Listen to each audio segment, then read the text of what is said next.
প্রিয় শিক্ষার্থীবৃন্দ, আসসালামু আলাইকুম। আশা করি তোমরা যেখানে আছো স্বাস্থ্যবিধি মেনে সুস্থ আছো, নিরাপদে আছো। আমি নাজনীন সুলতানা, প্রভাষক, অর্থনীতি বিভাগ, হাজরাত ডিগ্রি কলেজ। আমি আজকে তোমাদেরকে আমাদের অনলাইন শ্রেণী কার্যক্রমে শুভেচ্ছা জানাচ্ছি। আমি আজকে বিবিএ অনার্স প্রথম বর্ষ হিসাব বিজ্ঞান বিভাগ, অর্থনীতি বিভাগ, ব্যবস্থাপনা বিভাগ এবং বিএ অথবা বিএসএস প্রথম বর্ষের শিক্ষার্থীদের জন্য একটা ক্লাস নিতে যাচ্ছি। আজকে আমি যে বিষয়টি পড়াবো সেটি হচ্ছে ব্যষ্টিক অর্থনীতি। আমাদের আলোচ্য বিষয় হচ্ছে উৎপাদন তথ্যের উৎপাদনকারীর ভারসাম্য, অর্থাৎ উৎপাদন তথ্য যেই অধ্যায়টি আছে সেখানে উৎপাদনকারী কিভাবে ভারসাম্য উপনীত হয় বা নিয়োগকারী কিভাবে ভারসাম্য লাভ করে, এই বিষয়টিকে আমি বিস্তারিতভাবে ব্যাখ্যা করার চেষ্টা করব আমাদের আজকের ক্লাসে। প্রিয় শিক্ষার্থীবৃন্দ, আশা করি তোমরা বাসায় আমাদের এই ক্লাসগুলো দেখবে, অনুশীলন করবে, তাহলে উপকৃত হবে বলে আমি মনে করছি। আমরা জানি নিয়োগকারী বা উৎপাদনকারীর মূল উদ্দেশ্যই হলো সর্বোচ্চ মুনাফা অর্জন করা, অর্থাৎ সর্বোচ্চ মুনাফার উদ্দেশ্যে একজন উৎপাদনকারী তার উৎপাদন ক্ষেত্রে উপকরণ নিয়োগ করে থাকেন। তাই নিয়োগকারী এমনভাবে উপকরণ ব্যবহার করবেন যেন সর্বোচ্চ মুনাফা অর্জিত হয়। এই অবস্থাটাকেই বলা হয় কাম্য অবস্থা বা নিয়োগকারীর ভারসাম্য অবস্থা, অর্থাৎ উৎপাদনের যে পর্যায়ে উৎপাদনকারী তার সর্বোচ্চ মুনাফা অর্জন করতে সক্ষম হয় সেই বিন্দুটিকেই বা সেই অবস্থাকেই উৎপাদনকারী বা নিয়োগকারীর ভারসাম্য বলে। আমরা জানি উৎপাদনকারীর এই ভারসাম্য অবস্থা বা উপকরণ নিয়োগের কাম্য অবস্থা দুই দিক থেকে ব্যাখ্যা করা যেতে পারে, অর্থাৎ উৎপাদনকারীর যে ভারসাম্য রয়েছে সেটিকে আমরা দুটি দিক থেকে বিবেচনা করতে পারি। একটি হচ্ছে নির্দিষ্ট খরচে সর্বোচ্চ উৎপাদন লাভ করা এবং আরেকটি হচ্ছে সর্বনিম্ন খরচের উপকরণের মিশ্রণ নির্ণয়। আমি আবারও বলছি, উৎপাদনকারীর এই যে ভারসাম্য অবস্থা আছে সেটিকে আমরা দুই দিক থেকে বিবেচনা করতে পারি। একটি হচ্ছে নির্দিষ্ট খরচের সর্বোচ্চ উৎপাদন লাভ করা এবং আরেকটি হচ্ছে সর্বনিম্ন খরচের উপকরণ সংমিশ্রণ নির্ণয় করা। এই বিষয়টিকে আমরা যেভাবেই ব্যাখ্যা করি না কেন এক্ষেত্রে কিছু অনুমিত শর্তের প্রয়োজন হয়। প্রথমেই আমি উৎপাদনকারী নির্দিষ্ট খরচে সর্বোচ্চ যে উৎপাদন লাভ করা সেটিকে ব্যাখ্যা করছি। খরচের পরিমাণ নির্দিষ্ট হলে উৎপাদনকারী চাইবে সে খরচে কত বেশি উৎপাদন করা যায়, অর্থাৎ যে পর্যায়ে সর্বোচ্চ উৎপাদন পাওয়া যাবে সেখানেই উৎপাদনকারী ভারসাম্য লাভ করবে। সমখরচ রেখা নির্দিষ্ট খরচ নির্দেশ করে আর সমউৎপাদন মানচিত্র উৎপাদনের বিভিন্ন স্তর নির্দেশ করে। কাজেই সমখরচ রেখা এবং সমউৎপাদন রেখা মানচিত্র আমরা একত্রে উপস্থাপন করে সর্বোচ্চ সম্ভব উৎপাদন স্তর নির্ণয় করতে পারি। তাহলে আসো শিক্ষার্থীবৃন্দ, আমরা এখন নির্দিষ্ট খরচে সর্বোচ্চ যে উৎপাদন সেটির বিস্তারিত ব্যাখ্যা করছি। আমরা জানি এক্ষেত্রে কিছু অনুমিত শর্তের প্রয়োজন বা কিছু অ্যাজাম্পশনস রয়েছে। যেমন অনুমিত শর্তগুলো হচ্ছে খরচের পরিমাণ নির্দিষ্ট ও জানা আছে, শ্রম ও মূলধন দুটি উপকরণ ব্যবহৃত হবে, শ্রম ও মূলধনের দাম স্থির থাকবে, উৎপাদনকারী যুক্তিশীল আচরণ করবে, প্রযুক্তি জ্ঞান স্থির থাকবে। আমি আবারও বলছি, খরচের পরিমাণ নির্দিষ্ট ও জানা আছে, শ্রম ও মূলধন দুটি উপকরণ ব্যবহৃত হবে, শ্রম ও মূলধনের দাম স্থির থাকবে, উৎপাদনকারী যুক্তিশীল আচরণ করবে এবং প্রযুক্তি জ্ঞান স্থির থাকবে। তাহলে আমরা এখন আমাদের মূল আলোচনা, অর্থাৎ যে নির্দিষ্ট খরচের সর্বোচ্চ উৎপাদন সেটিকে চিত্রের সাহায্যে ব্যাখ্যা করব। তোমরা খেয়াল করো, এই যে উৎপাদনকারীর ভারসাম্যের যে চিত্রটি আছে সেটি হচ্ছে সর্বোচ্চ নির্দিষ্ট খরচে সর্বোচ্চ উৎপাদন লাভ করা। এই বিষয়টিকে আমি এখন ব্যাখ্যা করতে যাচ্ছি।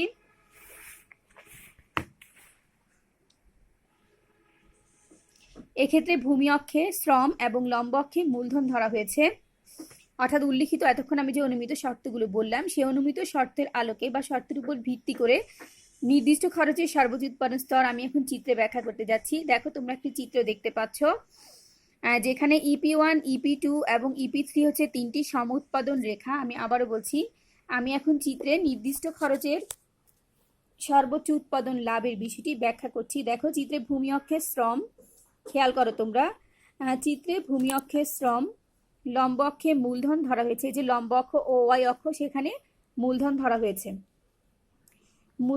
হয়েছে। এই যে এ এবং বি সেটি হচ্ছে নির্দিষ্ট খরচ রেখা। এখানে খরচ হচ্ছে নির্দিষ্ট, তো এখানে সর্বনিম্ন খরচ রেখা আছে একটি এবং EP1, EP2 এবং EP3 হচ্ছে তিনটি সমউৎপাদন রেখা, যারা যথাক্রমে 10 একক, 20 একক এবং 30 একক উৎপাদন নির্দেশ করছে। এস বিন্দুতে সর্বোচ্চ উৎপাদন, অর্থাৎ এস বিন্দুতে দেখা যাচ্ছে সর্বোচ্চ উৎপাদন, এই যে এস বিন্দু আছে সেখানে সর্বোচ্চ উৎপাদন হচ্ছে 30 একক, অর্থাৎ এক্ষেত্রে সর্বোচ্চ উৎপাদন 30 একক নির্দেশ করছে। এস বিন্দুতে সর্বোচ্চ 30 একক উৎপাদন পাওয়া যায়, কিন্তু এই যে আমার এ এবং বি যে নির্দিষ্ট খরচ রেখা আছে তার মাধ্যমে উৎপাদনকারীর পক্ষে এই এস বিন্দুতে পৌঁছানো সম্ভব হয় না। এবি রেখার উপরে আমি 3টি বিন্দু দেখতে পাচ্ছি, দেখো পি, কিউ এবং আর। আমি আবারও বলছি, এবি রেখার উপরে 3টি বিন্দু লক্ষ্য করা যাচ্ছে, পি, কিউ এবং আর, যেখানে উৎপাদনকারীর নিকট যে 3টি বিন্দু সমান ব্যয় নির্দেশ করছে। পি এবং আর বিন্দুতে 10 একক উৎপাদন পাওয়া যাচ্ছে, অর্থাৎ এই পি এবং আর বিন্দুতে উৎপাদন পাওয়া যাচ্ছে 10 একক, কিন্তু কিউ বিন্দুতে উৎপাদন পাওয়া যাচ্ছে কত একক? 20 একক।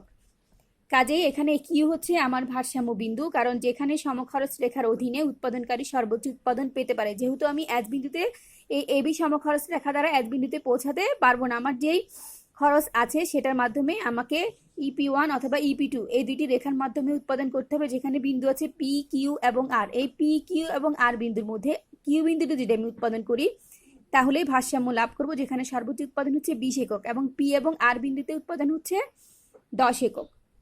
এখানে একটি বিশেষ উল্লেখ আছে, পি এবং কিউ বিন্দুতে সমখরচ রেখা এবং সমউৎপাদন রেখা একে অপরকে ছেদ করে। দেখো তোমরা খেয়াল করো, পি এবং কিউ বিন্দুতে এই যে সমখরচ রেখা সেটি এই সমউৎপাদন রেখা একে অপরকে ছেদ করে, কিন্তু কিউ বিন্দুতে সমখরচ রেখা এবং সমউৎপাদন রেখা পরস্পরের সাথে স্পর্শক হয়। এখানে আরেকটি গুরুত্বপূর্ণ জিনিস জানার প্রয়োজন, উৎপাদনকারীর ভারসাম্যের ক্ষেত্রে দুটি শর্ত প্রয়োজন হয়, একটি হচ্ছে প্রয়োজনীয় শর্ত, একটি হচ্ছে পর্যাপ্ত শর্ত। প্রয়োজনীয় শর্তের ক্ষেত্রে যদি আমি ব্যাখ্যা করতে যাই, প্রয়োজনীয় শর্ত এবং পর্যাপ্ত শর্ত। প্রয়োজনীয় শর্তটি হচ্ছে সমউৎপাদন রেখা এবং সমখরচ রেখা ভারসাম্য বিন্দুতে স্পর্শক হতে হবে। তাহলে দেখো এই কিউ বিন্দুতে আমার প্রয়োজনীয় শর্তটি পালিত হয়েছে। এই কিউ বিন্দুতে এই যে এবি সমখরচ রেখা এবং EP2 সমউৎপাদন রেখা আছে সেগুলি পরস্পরের সাথে কি স্পর্শক হয়েছে। পর্যাপ্ত শর্ত হচ্ছে ভারসাম্য বিন্দুতে বা স্পর্শক বিন্দুতে সমউৎপাদন রেখা কেমন হবে? এই যে উত্তল, মূল বিন্দুর দিকে উত্তল হবে, অথবা MRTS L কে হবে কি ক্রমহ্রাসমান। এই যে মূল বিন্দুর দিকে উত্তল অথবা ক্রমহ্রাসমান। তাহলে দেখা যাচ্ছে পি এবং আর বিন্দুতে প্রয়োজনীয় এবং পর্যাপ্ত শর্ত পালিত হয়নি, কিন্তু কিউ বিন্দুতে প্রয়োজনীয় এবং পর্যাপ্ত শর্ত পালিত হয়েছে। তাই কিউ হচ্ছে ভারসাম্য বিন্দু, যেখানে উৎপাদনকারী ON পরিমাণ মূলধন এবং OM পরিমাণ শ্রম নিয়োগ করে ভারসাম্য লাভ করে থাকে। আমি আবারও বলছি, সমউৎপাদন রেখা এবং সমখরচ রেখা স্পর্শক হলেই যে উৎপাদনকারী ভারসাম্যে পৌঁছাবে, আবার এমন কোনো নিশ্চয়তা অনেক সময় থাকে না। এজন্যই এদিকে ভারসাম্যের পর্যাপ্ত শর্ত রয়েছে, অর্থাৎ এজন্যই প্রয়োজনীয় শর্তটি যথেষ্ট নয়। ভারসাম্যের জন্য আরেকটি শর্ত পূরণ করতে হয়, সেটি হলো স্পর্শক বিন্দুতে সমউৎপাদন রেখা মূল বিন্দুর দিকে উত্তল হতে হবে। এই দুটি শর্তই পূরণ করতে হয়। তাহলে আমরা দেখতে পাচ্ছি উৎপাদনকারীর ভারসাম্য বিন্দু হচ্ছে কিউ, যেখানেই উৎপাদনকারী নির্দিষ্ট খরচে সর্বোচ্চ উৎপাদন লাভ করে। তাহলে শিক্ষার্থী বন্ধুরা, আমরা দেখলাম উৎপাদনকারীর ভারসাম্য অবস্থা। আমি প্রথমে তোমাদেরকে ব্যাখ্যা করলাম, নির্দিষ্ট খরচে সর্বোচ্চ উৎপাদন লাভ করে। এভাবেই নির্দিষ্ট খরচে একজন উৎপাদনকারী বা নিয়োগকারী ভারসাম্য লাভ করে থাকেন। আমি প্রথমেই বলেছি উৎপাদনকারীর এই ভারসাম্য অবস্থাকে আমরা দুটি ভাগে ব্যাখ্যা করতে পারি, অর্থাৎ এই ভারসাম্য অবস্থাটিকে দুটি ভাবে ব্যাখ্যা করা যায়।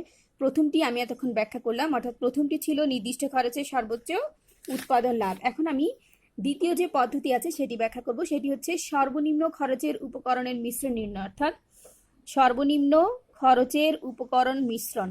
সর্বনিম্ন খরচের উপকরণ মিশ্রণ নির্ণয় করে কিভাবে উৎপাদনকারী ভারসাম্য উপনীত হয় সেটি আমি এখন তোমাদেরকে ব্যাখ্যা করব। শিক্ষার্থী বন্ধুরা, আগে তোমরা শুনো, আমি বলছি, তারপর আমি তোমাদেরকে চিত্রটা ব্যাখ্যা করে দেখাবো। সর্বনিম্ন খরচে নির্দিষ্ট পরিমাণ পণ্য উৎপাদনের দৃষ্টিকোণ থেকে উৎপাদনকারীর ভারসাম্য ব্যাখ্যা করা যায়। উৎপাদনের পরিমাণ জানা থাকলে উৎপাদনকারী সবচেয়ে কম খরচে তা উৎপাদন করতে চাইবে। স্বাভাবিক, উৎপাদনকারীর যদি খরচ কম থাকে তাহলে সেই কম খরচই সর্বোচ্চ তৃপ্তি পেতে চাইবে বা সর্বোচ্চ উৎপাদন করতে চাইবে। একটি সমউৎপাদন রেখা দুটি উপকরণের বিভিন্ন মিশ্রণে নির্দিষ্ট পরিমাণ উৎপাদন নির্দেশ করে থাকে।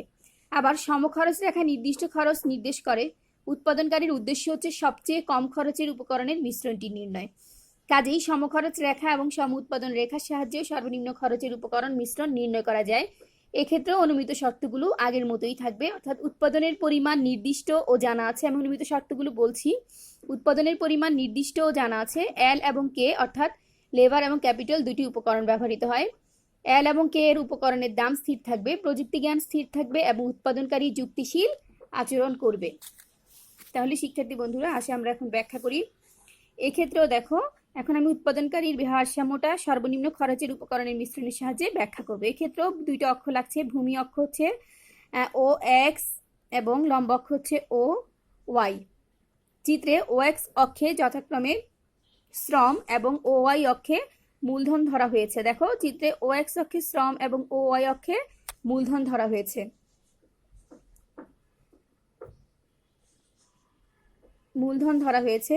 এ বি এবং সিডি হচ্ছে দুটি সমখরচ রেখা। দেখো এ বি এবং সিডি হচ্ছে দুটি সমখরচ রেখা, যেখানে এই রেখাগুলো যথাক্রমে সমখরচ 1000 এবং 800 টাকা নির্দেশ করছে। অর্থাৎ আমি যদি এই খরচ রেখাগুলোর মধ্যে লিখে দেই 1000 এবং 800, অর্থাৎ এই খরচ রেখা দুটি যথাক্রমে 1000 এবং 800 টাকা খরচ নির্দেশ করছে। ইপি হলো একটি সম উৎপাদন রেখা। এখানে যে ইপি রেখাটি তোমরা দেখতে পাচ্ছ, যেখানে উৎপাদন দেখানো হয়েছে 10 একক, সেটি হচ্ছে একটি সম উৎপাদন রেখা, যার সকল বিন্দু 10 একক উৎপাদন নির্দেশ করছে। পি, আর ও কিউ বিন্দু, এখানে তিনটি বিন্দু পাওয়া যাচ্ছে। পি ও আর বিন্দুতে উৎপাদন করলে খরচ পড়বে, দেখো পি ও আর বিন্দুতে উৎপাদন করলে খরচ পড়বে 1000 টাকা এবং কিউ বিন্দুতে উৎপাদন করলে খরচ পড়বে আমাদের 800 টাকা। অর্থাৎ দেখা যাচ্ছে 800 টাকার নিচে কম খরচে উৎপাদন সম্ভব নয়। তাই আমরা কিউকে বলতে পারি ভারসাম্য বিন্দু, কারণ এখানে কিউ হচ্ছে ভারসাম্য বিন্দু, যেখানে ও এম পরিমাণ শ্রম এবং ও এন পরিমাণ মূলধন হলো 10 একক উৎপাদনের সর্বনিম্ন খরচের উপকরণ মিশ্রণ। উল্লেখ্য, পি ও আর বিন্দুতে এবি রেখা ইপি রেখাকে ছেদ করেছে। দেখো এখানেও আগের মধ্যে দুটি শর্ত রয়েছে। পি এবং আর বিন্দুতে ইপি রেখাটি এবি রেখাকে ছেদ করেছে, কিন্তু কিউ বিন্দুতে সিডি রেখার সাথে ইপি রেখাটি স্পর্শক হয়েছে। আমি আগেই বলেছিলাম ভারসাম্যের জন্য দুটি শর্ত প্রয়োজন হয়। অনেক সময় প্রয়োজনীয় শর্তটি যথেষ্ট না হওয়ায় পর্যাপ্ত শর্তেরও প্রয়োজন হয়ে থাকে। প্রথম যে শর্তটি আছে সেটি হচ্ছে সমখরচ রেখা এবং সম উৎপাদন রেখা স্পর্শক হতে হবে, অর্থাৎ এমআরটিএস এল কে সমান price of L price of K, অর্থাৎ সমখরচ রেখা এবং সম উৎপাদন রেখা। দেখো এখানে এই যে কিউ বিন্দুতে আমাদের ভারসাম্যের প্রয়োজনীয় শর্ত পালিত হয়েছে, যে সম ইপি যে সম উৎপাদন রেখাটি আছে সেটি সিডি সমখরচ রেখার সাথে কিউ বিন্দুতে স্পর্শক হয়েছে। এটা গেল প্রয়োজনীয় শর্ত। এবং স্পর্শক বিন্দুতে সম উৎপাদন রেখাটি উত্তল হবে। এই যে স্পর্শক বিন্দুতে এই সম উৎপাদন রেখাটি কেমন, মূল বিন্দুর দিকে উত্তল। যখনই রেখাটি চাঁদের মতো হবে সেটি হবে কি উত্তল আকৃতির রেখা। তাহলে দেখা যাচ্ছে কিউ বিন্দুতে ভারসাম্যের প্রয়োজনীয় শর্ত পালিত হয়েছে, পর্যাপ্ত শর্ত পালিত হয়েছে। তাহলে এই প্রসঙ্গে আমরা আরেকটি বিষয় বলে রাখি, সেটি হলো খরচ সর্বনিম্নকরণ এবং উৎপাদন সর্বোচ্চকরণ উভয় ক্ষেত্রে প্রয়োজনীয় ও যথেষ্ট একই। প্রয়োজনীয় ও পর্যাপ্ত শর্ত একই। যেমন 100 টাকার সর্বোচ্চ 10টি কলম উৎপাদন করা সম্ভব হলে 10টি কলমের সর্বনিম্ন খরচ কিন্তু 100 টাকাই হবে। আমি আবারও বলছি, একটি বিষয় আমি আবারও বলছি, সেটি হলো খরচ সর্বনিম্নকরণ এবং উৎপাদন সর্বোচ্চকরণ উভয় ক্ষেত্রে প্রয়োজনীয় ও পর্যাপ্ত শর্ত কিন্তু একই হবে। যেমন 100 টাকার সর্বোচ্চ 10টি কলম উৎপাদন করা সম্ভব হলে 10টি কলমের সর্বনিম্ন খরচ কিন্তু 100 টাকাই হবে। তাই সুতরাং শিক্ষার্থী বন্ধুরা আমরা দেখলাম উৎপাদন সর্বোচ্চকরণ এবং খরচ সর্বনিম্নকরণ উভয় ক্ষেত্রেই ভারসাম্যের প্রয়োজনীয় এবং যথেষ্ট শর্ত একই। তাহলে উৎপাদনকারী এই দুভাবেই তার ভারসাম্য উপনীত হতে পারেন। শিক্ষার্থী বন্ধুরা আশা করি তোমরা উৎপাদনকারীর যে ভারসাম্য বা নিয়োগকারী কিভাবে ভারসাম্য উপনীত হয় এই বিষয়টি সুস্পষ্টভাবে বুঝতে পেরেছো। অনেক সময় পরীক্ষা যদি আসে উৎপাদনকারীর ভারসাম্য ব্যাখ্যা করো এবং প্রশ্নের মান যদি 10 হয় তাহলে আমরা দুইটা চিত্রই ব্যাখ্যা করে দিব, কিন্তু 5 হলে যে কোনো একটা পদ্ধতি আমরা ব্যাখ্যা করতে পারবো। আশা করি তোমরা বাসায় এই প্রশ্নটি অনুশীলন করবে, চর্চা করবে, চিত্রগুলো অনুশীলন করবে, তাহলেই তোমরা বিষয়গুলোকে নিজেদের মধ্যে ধারণ করতে পারবে।